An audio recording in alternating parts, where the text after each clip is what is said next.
On today, we're just waiting for the social media feeds to all come in live. Talk about a first world problem on the farm site that I'm in England. Our gardeners, listen to me, our gardeners are mowing the hedges at the moment, and I asked them if they could just quiet it down. They were really interested to see who we have had on today, because they've seen me do hundreds of broadcasts over the last 3 years, and I said, I'm live with America. And they said, "Oh, it's not Cathy again, is it?" I said, "How do you remember Cathy?" Because they watched you, and because I brought them into the office last year, because they're always quite intrigued about the Americans, perhaps like you are intrigued about us. So the Absolutely. gardeners from Park Farm in Bury St Edmunds in Suffolk say hello, Cathy, and they hope that the best expo in produce and floral, the Global Produce and Floral Show, goes really well. So that's a message from James and Nathan. Well, thank you, Max. Thank you, James and Nathan, to the gardeners. Really, really excited to be with all of you. All of you, I guess. All of you. Right, all the social media is live. Here we go. Right, Cathy, the International Fresh Produce Association Global Produce and Floral Show is taking place from the 19th to 21st of October in California. It is the best expo in produce and floral in the world. So, Cathy, let's just talk about the IFPA. The International Fresh Produce Association exists to bring our industry together to create a vibrant future for us all. They have a fresh outlook on fresh produce, believing it can help solve some of the world's most pressing problems. They are the largest and most diverse international association serving the entire fresh produce and floral supply chain, and the only one to seamlessly integrate world-facing advocacy and industry-facing support. If you have a place in the fresh produce and floral industry, you have a place in the IFPA. They're here to grow your prosperity. They do that by connecting people and ideas and offering guidance that allows us all to take action with purpose and confidence. I was really pleased to have the IFPA CEO, Cathy Burns, with us today to tell us about the upcoming show and why it's a must attend. But Cathy, have I described the IFPA in the way it needs to be described, please? Yeah, well, Max, as always, it's great to be with you. I know we were just saying, I can't believe it's a year already and we're back talking about our upcoming show. But absolutely, the way you described IFPA is the way that we think about ourselves and how we show up in the world. I'll tell you, Max, associations exist to do something or things that no single company can do on their own. That's the reason that we have associations. And we are the only trade association that represents the full supply chain and represents the world. A lot of associations represent a sector or a market or a sliver of the supply chain. We have the blessing, quite frankly, to represent the seed manufacturers right through to the retailers and the food service operators, and obviously everyone in between, and we represent the whole world. So when there are solutions that need solving or challenges that need solutions, we're able to convene the whole supply chain to do that. And I can't think of a better time to do that than at our Global Produce and Floral Show coming up. Well done, because there is a bit of an argument to say that the fresh produce sector is not as sophisticated as, say, engineering or automotive, but with the powerhouse that is the IFPA and the way that you're pushing forward. And I've seen this in the last year alone, internationally, the footprint that you are positively putting yourself and your colleagues to create this change within the sector. The future is bright with this sort of everyone. The future is bright with this sort of association, the IFPA, and that's another reason why we must get behind Cathy and her colleagues, and also the show. So the show, I felt very blessed because your marketing team sent through the media briefing. So I don't know if people in the UK and Europe are aware of this, because we don't tend to do it over this side of the pond. But if you've got a big event coming up, you'll do a briefing to the media in the States, just excuse the terminology, titillating them as to what's going to happen, who's going to be the main speakers, so that we, the press, the media, can get all excited. So we don't tend to get that sort of briefing here. Just listening in, there's some Cathy, is some really interesting points. I suppose the leading thing to start you off with, and you said it in the meeting briefing, all I ever get asked is, but let me ask you this, what's new? What's new about the Global Produce and Floral Show for 2023, please? Yeah, so the Global Produce and Floral Show is always known for bringing innovation to the table, creativity, technology. But I will say now more than ever this year, innovation will be the headliner, no question. You will see it in our speakers. You will see it during the State of the Industry. You will see it on the Expo. We have a technology accelerator that we describe as bringing the best technology in the world to the best industry in the world. To your point about people think that our industry is lagging. Actually, we're starting to leapfrog now. Yeah. Yep. And you're going to see that at the show, because these 12 companies from around the world are coming to the show to really show their wares in our, what we're calling our innovation hub.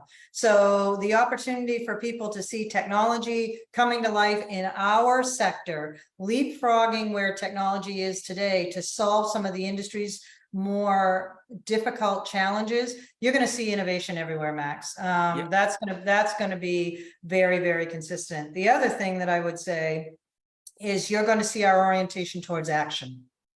We talk about advocacy with the big A. So it's government relations, public relations, and consumer relations. IFPA has taken on advocacy with the big A, and you're going to see the opportunity. And I talked about this last year when you and I chatted, never has health been more at the center of the conversation than it has through the pandemic and in a post-pandemic world. We have been served a softball, Max. And now the call to action, you will see it throughout the show, is it not only is our time is now, which I talked about last year, it is now here. And we need to leverage our advocacy chops and our whole global community to really drive change. Well done, Cathy. And there's a couple of points that came up from that media briefing that I just wanted to highlight, because I haven't heard this sort of messaging before. Most people that go to expos such as this are sales and marketing, but as you stated, bring a broad cross section of your team to experience that, because everyone, as Cathy just said, it's not just about sales and marketing, it's about innovation, it's about being strategically aware, it's been about being excited about the sector, it's about bringing new people in, new talent in. So I was really enamored, Cathy, with you saying that. Bring more people with you. Yeah, I mean, it's an efficient way to see what's happening around the world as it relates to innovation and technology. So yes, sales and marketing individuals will be there. We want them there. That's a huge component of the show. But I will challenge companies to start looking at bringing their operations folks, their R&D folks, people that are thinking about what does the business look like 2 to 3 years out? What does the business look like next year as we start to bring technology and innovation into our business? I promise you, regardless of where you sit in the association or in the organization, there will be something at the global show for you. And I commit that you will leave with at least one idea to implement in your business. Well done. And there's something I picked up a long time ago, that the best industry leaders in whatever sector are those that can spend 25% of their working time just thinking. But to be able to think, Cathy, they've got to be able to have an idea or meet people or network to foster a thought, a vision as to how they can take their business through to that next stage. So where they're going to do that, they're going to do that at the Global Produce and Floral Show, and especially on the innovation side. That's probably a good place just to segue in the speakers, because I believe you've got a rather special speaker that, and today, bizarrely, is the anniversary of the launch of the iPhone. So the timing is very good. So tell us who the speaker is, please. Yeah, so we have several speakers, actually. Obviously, we're going to, every year we do the much anticipated State of the Industry address, where, again, as an association, we can go out and canvass the world and bring the world to our members versus the members having to go out and canvass the world. We take that responsibility and accountability very seriously, and that's why the State of the Industry is so important, that we've gone out and canvassed the world and bringing it to the industry, certainly on Thursday morning. That afternoon, we have a panel of CEOs that I am really excited about, 2 of which I'll highlight. The third, we're in the process of announcing, so stay tuned, Max. We'll make sure that you know. We have Elliott Grant. He's the CEO of Mineral, an alphabet company, subsidiary of Google. Will be there to talk about technology. Wow. And then we have Johnny from SHRM. He's the CEO of SHRM. So that is a human resource management association. So he's going to talk about what's happening in the workforce, diversity, equity, and inclusion. I mean, people are our greatest asset. We need to protect them and we need to grow them. And Johnny will share best practices. That's a global organization, by the way. So very excited to hear from Johnny. And then on Friday morning, we have the co-founder of Apple, Steve Wozniak. And so I think people will be really interested to hear his story, but more importantly, in a time where technology is coming at us so quickly, so fast, with scale and velocity, we're going to really be able to hear his insights around what do we do with the amount. I mean, is this scale and velocity going to continue? And what advice would he give our industry? And then lastly, I want to make sure that everyone knows about the women's breakfast that's happening Saturday morning. Allyson, because you're missing an athlete. You got the top tech master. Carry on. Who's the God? Allyson Felix, probably the most decorated track and field runner of our time, quite frankly, Max. But more importantly, she has an incredible message as it relates to diversity, equity, inclusion from the women's lens in terms of what she's been able to advocate for, coming back and competing in an Olympics after having a child and what that means. I mean, she'll hit on a lot of issues that are relevant to women and men advocates. I'm very excited about the Saturday morning breakfast. But so you can see the tech and innovation thread that's running through our speakers. And that doesn't even include our education festival, Max, that will happen between the state of the industry and before the CEO panel, that will have a plethora of topics: sustainability, consumption, technology, innovation, DE&I. We'll have a lot of opportunities for people to choose from on, the challenges they're having in their business and maybe some solutions that they can take back home. So brilliant. So just to reinforce that point again, bring a really broad cross section of your team to this. I love what you said about the operational and the R&D and the technical people, because there's going to be, you could just see like a team of 10, Cathy, coming in, looking at the agenda, and two going, right, I'm over here. And two going, I'm over there. And they're all feeding. You imagine that Monday morning meeting with the whiteboard afterwards. How we're going to take the business further forward. How we're going to take the sector further forward. So in that media briefing, you talked about innovation, which we've pretty well covered. Talk to me about energy, because I've never heard this in a media briefing. Talk to us about the energy that you want to get out of the show.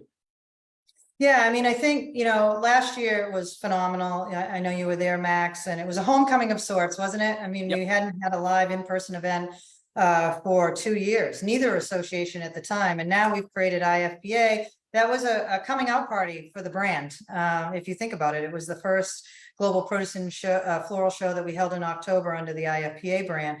So now, as I think about people coming in this year, as we enter into year 2 of our existence, the challenges are probably even more than they were last year in terms of headwinds, labor, energy, transportation, all input costs. Why shouldn't I just say all input costs? So people are hungry for solutions. So when you come with an innovative mindset and you bring the whole industry, seed right through to retailer, food service operator, and you bring the whole world together. We'll have over 60 countries represented there, Max. Wow. So it will be in California. It is truly a global event. So when I'm on that show floor, and I'm there on the show floor both days, all day, and then obviously during the education as well, there's a heart and soul to this industry, Max, like no other part of the plate and no other part of the store. And it's palpable. So the energy that will come to California looking for solutions to drive the business, but as a community, it is our time to stand up. And our goal is to be at the table where every conversation about food is being had. Every conversation. Our industry needs to be there. And our members, I believe, are ready. They're already out there. When we call, they act. We need to do that on a broad scale in order to move the needle and ultimately change the trajectory of human health. Yeah, well done. I was going to mention this this phraseology, change the trajectory of human health. And by crikey, we need to. And as you stated in this briefing, the world has taken notice and we must act. And as you said, softball, we've got we've got the mercurial fresh produce that can do it. We just need perhaps to heighten our skill set and our process and systems to really banging out of the park. And again, I don't want to sound like a broken record, but that's why we've all got to attend the Global Produce and Floral Show to get involved and to find this all out. So, hey Max, if I could just add one thing. I mean, the data is striking. I mean, you and I, and hopefully anyone that entered this world obviously wants to leave the world better than when we entered it. And the headwinds on data is incredibly troubling. 1 in 10 Americans eating the recommended amount of fruits and vegetables a day. The World Health Organization says globally, we should be eating 400 grams of fruits and vegetables every day. We're sitting around 260. Yeah. We in the US spend $1.4 trillion on diet-related diseases every year. Yep. I mean, I don't know how much more data we need to say that this is a burning platform and a crisis the world over. Yeah. So the opportunity for us to come together in California, again, regardless of where you sit in the business, whether you're head of strategy, head of operations, head of sales and marketing, a buyer sitting and responsible for a huge portfolio, anyone in the retail sector, you are in government relations, you're in logistics. All of us collectively need to come together to change those statistics, because you know what, Max? If we don't change those, the next generation of eaters will not live as long as their parents will have lived. Yep. And I don't know about you, I don't want that happening under my watch. Yep. And that issue, as you described it for America, is duplicated in the UK, is duplicated Exactly. in Europe, and also in developing countries in Africa as they 100%. adopt that Western style. So yeah, it feels like it needs professional lobbying from the whole fresh produce sector to perhaps push the fatty foods and sugary foods away, because the ultimate game is for people to eat more fresh produce because it will do us good. But people need to be educated on that, and again, that's a reason why the IFPA, and it's great your further links that you've got with them with the US government, because if other countries could duplicate what you've done, it's going to be hopefully successful further down the line. Yeah, and we're going to attack this on the global stage. Absolutely, we're our legacy has been certainly advocacy in Washington, D.C., and we're going to continue to do that. And we've actually invested more resources as IFPA into doing just that. And we're taking on global advocacy. Yeah. So Europe is an important market, South Africa, Australia, New Zealand, Chile, Mexico, Brazil. I mean, we have boots on the ground in all of those countries, yep. But you're going to see a leveling up. Why? Because our members expect that. And as we look at driving consumption, either driving consumption by inspiring people to eat more fruits and vegetables and ensuring they have access, or eliminating barriers to consumption. Yep. Things like packaging and some of the regulations that are coming at us that are incredibly difficult, that are nonsense, actually, to be blunt. And we're working through that as well. But advocacy across the world over is something our members expect and is going to be required in order for us to change the current trends. I don't care what country you sit in, this is the conversation. How do we drive consumption of fruit and veg? And oh, by the way, Floral, we have tons of studies to show that it helps your mental well-being. And there's a mental well-being crisis around the world as well. Yeah. But in the UK and Europe, when there's a recessionary period, the sales of pot plants go up. I wonder why, because it makes us feel so much better when we have those at home. So just to recap, Cathy, so what's new? World-class speakers, educational experiences, networking, reigniting the industry. It's going to be a homecoming and connecting with new partners and friends. And over and above everything that you'd expect of the Global Produce and Floral Show, we've got these two elements that Cathy and the team are looking to major on, being innovation and energy. So Cathy, sum up for us as to why we should all look to attend, get involved with the Global Produce and Floral Show in October in California, please. Well, it is the place where the whole industry comes together to be inspired, to look for innovation, to look for new technology, to talk with people around the world about how can I, one, drive my business forward to grow my prosperity, but also two, from an industry perspective, how can we come together to address the challenges that the industry has and collectively come up with solutions.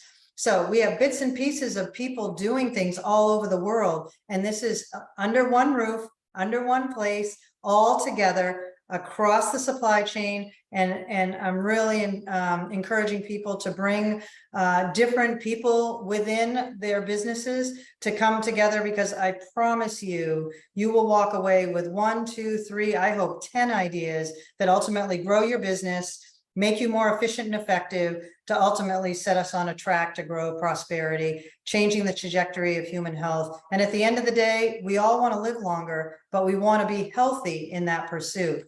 Our industry has a huge part of that. You need to be in Anaheim in order to help move that agenda forward.